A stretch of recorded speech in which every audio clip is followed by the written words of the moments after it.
Olá, meus alunos queridos da FAECA Dom Bosco, pessoal do quinto semestre, muito boa noite, tudo bem? Estamos aqui de novo mais uma aula de Direito Penal 3, no nosso formato online, não é a mesma coisa que presencial, vocês sabem bem, mas estamos fazendo aquele esforço até que vençamos, então, esse vírus e essa situação toda, que em breve ela será eliminada, nós vamos vencer por tudo isso, voltaremos às nossas aulas normais. Tá bom? Hoje nós vamos trabalhar 3 tipos penais.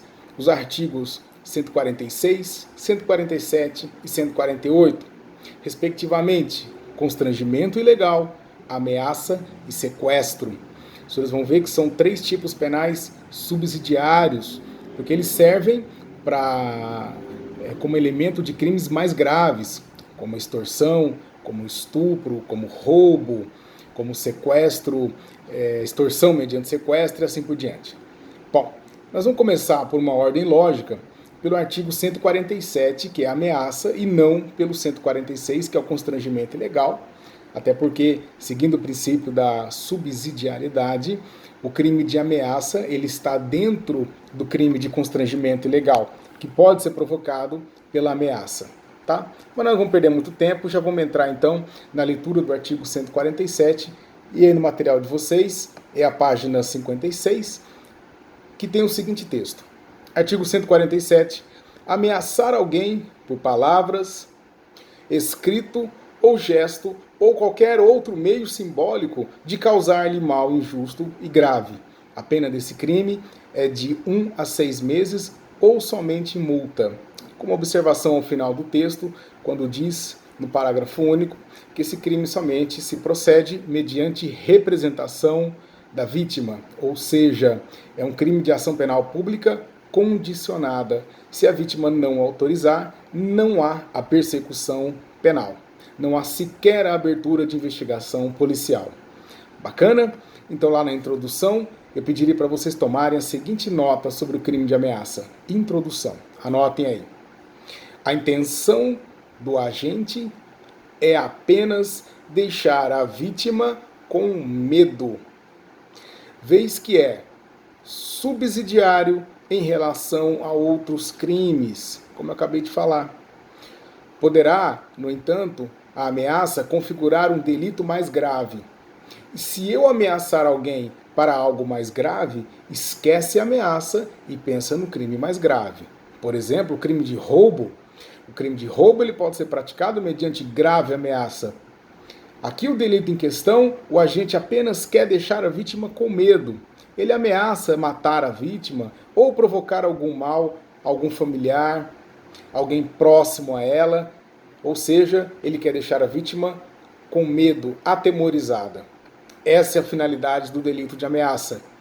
De outra ordem, se ele quer deixar a vítima com medo porque ele quer subtrair o seu patrimônio, estamos falando do roubo. Se ele quer deixar a vítima com medo porque ele quer praticar um ato libidinoso contra a vítima, estamos falando do estupro e assim sucessivamente. Tá? E retomando o que nós já havíamos falado, a ameaça ele é um delito subsidiário. Tudo bem? Entender a ameaça? Aqui, voltando a falar, ele simplesmente quer deixar a vítima com medo. Tudo bem? Olha lá o próximo tópico, que é a conduta do tipo penal. O verbo é o ameaçar. Ameaçar é sinônimo de intimidar, de prometer o mal injusto, grave e possível. O mal injusto é aquele que a vítima não está obrigada a suportar. Então, não configura ameaça, por exemplo, se eu vier a constranger a vítima, a intimidar a vítima, dizendo que vou pagar as suas contas nas lojas ou na praça. Bom, por mais que eu tenha adotado um tom intimidador em relação à vítima, apontando o dedo na cara, falando que vou pagar as suas dívidas, esse mal não é um mal injusto, a ponto de configurar o delito do artigo 147. Compreenderam? Da mesma forma que esse mal deve ser grave, deve provocar um temor na vítima.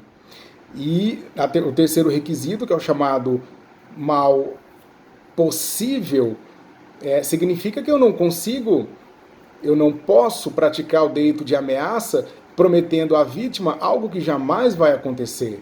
Por exemplo, prometer à vítima que as estrelas, que o meteoro vai cair na cabeça dela. Juro para você que o meteoro vai cair na sua cabeça. Que poder eu tenho de fazer com que o meteoro caia na cabeça da vítima? Isso é um mal impossível. Eu não posso prometer coisas impossíveis. O delito será impossível. Tudo bem, turma? Pegaram os 3 requisitos da ameaça? A ameaça deve ser, portanto, injusta, grave e possível. E daí alguns alunos costumam perguntar, nessa questão da possibilidade, quando entra, por exemplo, a macumba. Tirando os preconceitos religiosos em torno da macumba, a macumba ela configuraria o delito de ameaça? Há entendimentos que sim e há entendimentos que não. Os que dizem que não se trata de crime falam que não é possível matar alguém mediante macumba. O Estado é laico, eu não deveria levar isso a sério. É um ponto de vista. Mas o ponto de vista que predomina é que é possível sim configurar ameaça quando eu prometo à vítima que vou jogar seu nome em alguma roda, em algum canteiro, de macumba, de más práticas, porque isso configuraria o simbolismo. E no Código Penal, lá no artigo 147, no caput, aparece a expressão escrito, gesto ou outro meio simbólico. Falando do meio simbólico, eu poderia configurar, ameaçar alguém, simplesmente fazendo o sinal da arma ou esse sinal, não precisa necessariamente do verbo, o próprio tipo penal diz, e daí então que uma ameaça dizendo que vou colocar seu nome numa roda de más práticas religiosas, configuraria nesse sentido o delito de ameaça por usar a categoria simbolismo. Entendeu, turma? Não é uma questão fácil lidar com a religião alheia. Tudo bem? Agora vamos lá. Saindo da conduta, nós vamos trabalhar a consumação.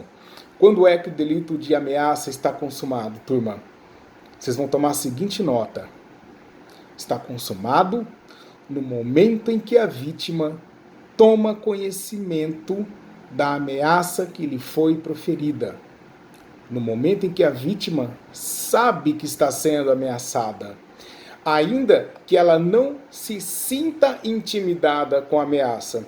Vejamos, por exemplo, um policial, um experiente policial que vai deter um meliante na rua, e esse meliante diz que quando ele sair da cadeia, ele vai matar aquele policial.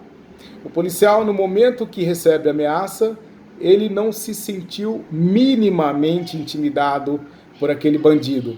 Mas basta que haja a promessa de um mal injusto ou grave para o delito se consumar. Ainda que a vítima não saiba, aliás, não sinta qualquer ameaça sobre o que foi lhe dito ali. Entendeu, turma? Bom, avançando então, a pergunta é: o delito de ameaça admite tentativa? Senhores, a resposta é positiva. Vocês vão notar que sim, admite tentativa, porém na sua forma escrita, tal qual o delito de injúria. Lembra disso? O delito de injúria é possível na forma tentar o delito de injúria? Sim, é possível em sua forma escrita, da mesma dimensão. O delito de ameaça só pode ser tentado na sua forma escrita. Tudo bem? Faço o delito de ameaça. Então nós encerramos por aqui e agora a próxima aula é o de constrangimento ilegal. Até lá.